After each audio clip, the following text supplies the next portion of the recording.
We're back with another Frequently Asked Questions Friday video at the new location today. Again, we got really good responses on that last week, and I really liked it as well.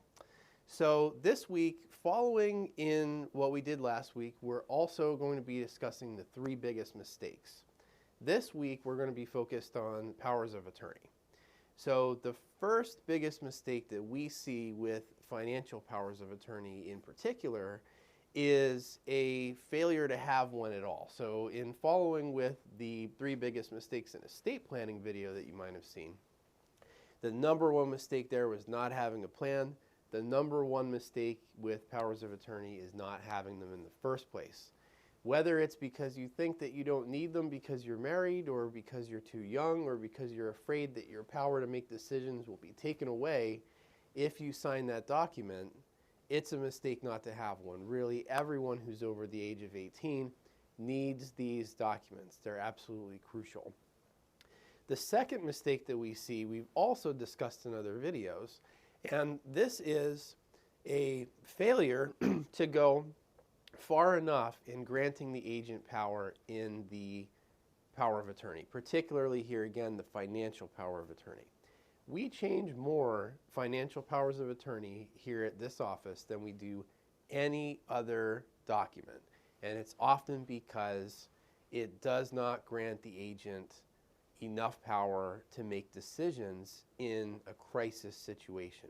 We want to make sure that the person who's named as the agent can do anything they need to in the event that you go to the nursing home. And so this is absolutely crucial. The third biggest mistake also ties into this, though. And the third biggest mistake is not naming the correct person as your agent. So oftentimes we hear people say, well, I'm just going to name my oldest child as my agent under the power of attorney, or I'm going to name all of my children because I'm afraid that people will have hurt feelings if I leave them out. But I know that one of my children is not very good at managing finances. We really want to make sure that when we're preparing this document, we're naming the people who are the best to make decisions for you, whether that be healthcare decisions or financial decisions. If you do that, you'll be well on your way to ensuring that if something happens, the right choices will be made for you.